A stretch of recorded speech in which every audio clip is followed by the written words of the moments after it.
guys, welcome back to the Aroma Geekta world. I'm doing a 2023 wrapped. I'm going to talk about a few of my favorite purchases. I have 2 or 3 here.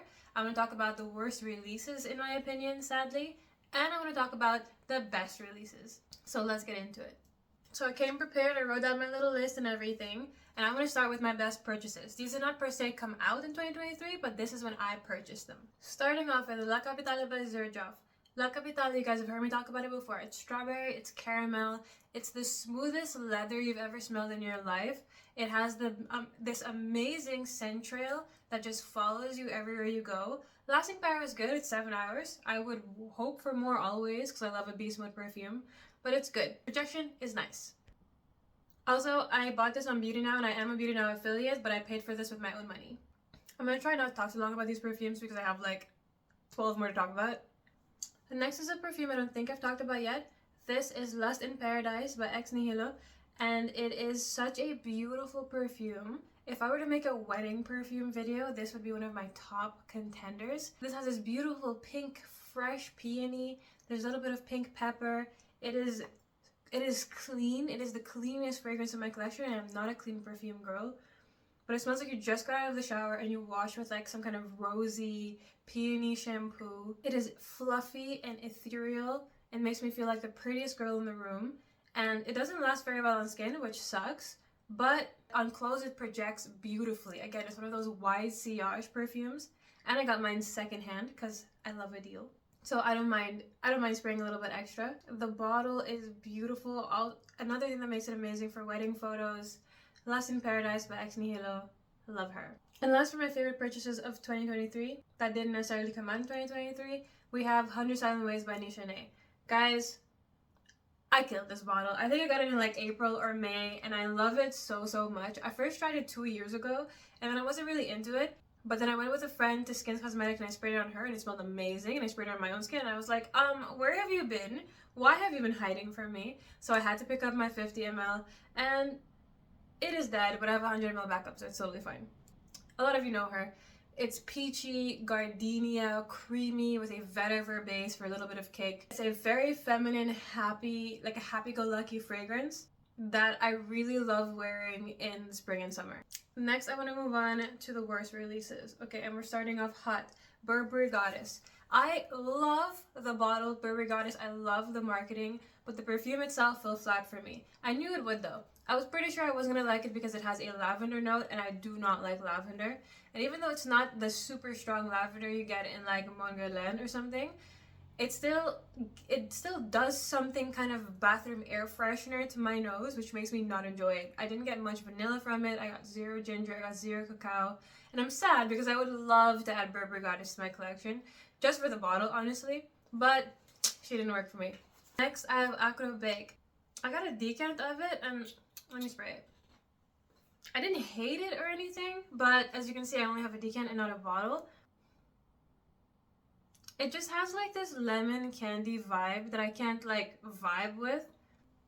Like I was hoping for an actual lemon cupcake, but I've noticed that actual lemon notes in perfumes just don't work for me, except for in Devotion, which we'll be talking about in a minute. Actual lemon notes just don't work for me. They always smell like lemon candy or lemon cleaner. The only lemony perfume that I've actually ever loved other than Devotion is Lira by Xerjoff, and that doesn't have lemon. People keep saying it's like a lemon pound cake. There's no lemon in that. It's actually blood orange, and the blood orange is citrusy enough to give it a lemon vibe without actually giving the whole cleaner vibe, I would say. And I do wish that they had used that in Acro Bake because all I get is lemon candy. I don't get cupcake, I don't get frosting. It doesn't work for me. Next, we have Carmina by Creed. Carmina by Creed, I love the bottle. I love the sound of the notes. But again, I got a sample and it just didn't do the thing for me. Keep in mind, these are on my worst releases list, but they're just releases that I didn't like. I didn't hate them. I don't really ever hate a perfume because it's never that serious. But back to Carmina by Creed, it's supposed to be a cherry fragrance. I love a cherry perfume, you guys. I have several cherry perfumes in my collection. I will keep collecting them like Infinity Stones. But I didn't get any cherry from Carmina. I got purple berries, and I don't like purple berries. I don't like Lalique Amethyst. I don't like any perfumes that, I don't know, kind of give me a grape soda vibe. Even though I love me some grape soda. Way to be a stereotype. I don't want to smell like grape soda. And that's what I got from Creed Carmina, like a powdery grape soda. And also it lasted like 5-6 hours. And for Creed prices, please, we're not doing that. Next we have Pas ce Soir Extrait. The original Pas ce Soir I think is such a cash grab because it literally smells just like Chanel Chance Au Tendre. But when I saw that they were coming out with the Extrait, I saw cacao, I saw patchouli. I was like, okay, I don't love patchouli, I don't hate patchouli, but I love a chocolate note, so let's try this out. And I tried it, and all it smelled like was perfumed earth. Perfumed earth. Like you took a handful of potting soil, and I like the smell of potting soil itself, and you sprayed perfume on it, and that was Pas ce Soir Extrait to me. Like, despite liking the smell of potted earth, I don't want to smell like that. So that flanker, it didn't do a thing. And usually I love flankers. People love complaining about flankers. I love a flanker. Because if the original didn't work for me, or the second flanker didn't, maybe the third will. What's not to love? And now we've been negative for long enough. Let's get into the best 2023 releases. I have a bunch of releases from 2023 that I love, but I picked 5 or else the video would be too long.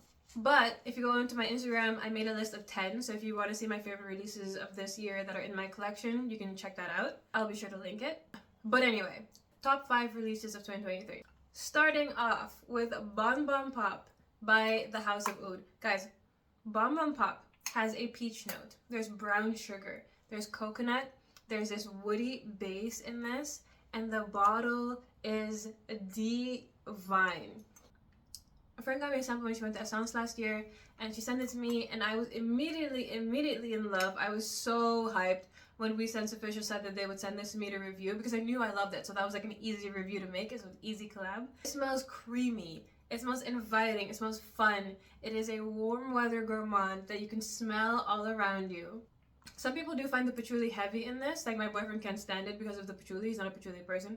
I personally don't get it too much, so I absolutely love this. I mainly get the coconut and the brown sugar and the woods. Kayali had several releases that blew me away. There was the Eden Sparkling Lychee, Yum Pistachio Gelato, blew me away. But Silk Santal had and has the girls in a choke hold. I'm so sorry to the US girls who can't get this on the Huda Beauty site, but I got my backup ready because this, when I first received it, I was like, huh, pretty. Like, what's not to love? It's so inoffensive, sweet, kind of effervescent, pretty, fluffy. I was like, this is a like. This is a very strong like. And then I randomly wore it one day, like 3-ish months after getting it. I randomly put it on and I was like, whoa. I did not expect to fall in love with this as hard as I did a little bit ago, a couple months ago. This is so unlike any other fruity floral perfume that I own. The nectarine is so ripe and juicy. The pink praline makes this almost gourmand, but not really. The sugared musk is again fluffy and mouth-watering. This makes me feel pretty, it makes me feel put together, it makes me feel like I'm ready to be the center of attention, which I usually am. I love this release. I hear that they're thinking about making this permanent next year. I really hope that's true, and I really hope it comes in 100 ml. Next, from an indie perfumer, I have City Rhythm's Miami Tropical Confessions, and this is my favorite summer fragrance. That's saying a lot. I am an island girl. I love summer perfumes, but Miami Tropical Confessions just does something to me. It's this creamy coconut milk. There's hibiscus. There's lime. It is a flanker to the original Miami, which I also own, and I also love. It lasts 10 hours to the point where I can't even smell it anymore. 6 hours, but I know it's there in the air because people tell me it is. It is amazing, and I'm gonna need a bigger bottle for the coming summer. Speaking of another indie release, guys, I know you know Sophie King. I know you know Soki and her perfume videos. She has literally thousands of videos up on all kinds of perfumes, especially designer ones, and she came out with her own fragrance. Last year she came out with Empress, and this year she came out with Aphrodite, and Aphrodite is mango. Mango is one of my favorite notes, and I really wish perfumers would use it more. This is mango, and again, coconut milk. If I'm not mistaken, there's palm leaves in this. It's supposed to be kind of an ode to Coconut Fizz by Guerlain, and I definitely get that, but with mango. It is creamy, it lasts long, it does great in cold weather, it does great in hot weather.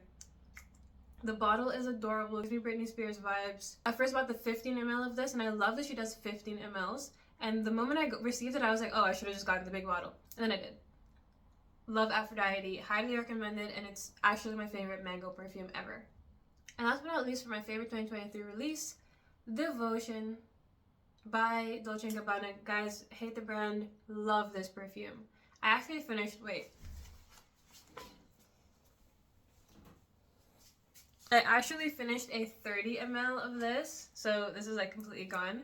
And I'm using my 100 ml now, and I have a 50 ml backup because I can't be without this. I layer it with absolutely everything, even though you wouldn't think you can layer a perfume with a panna cotta and a sugared lemon note with everything.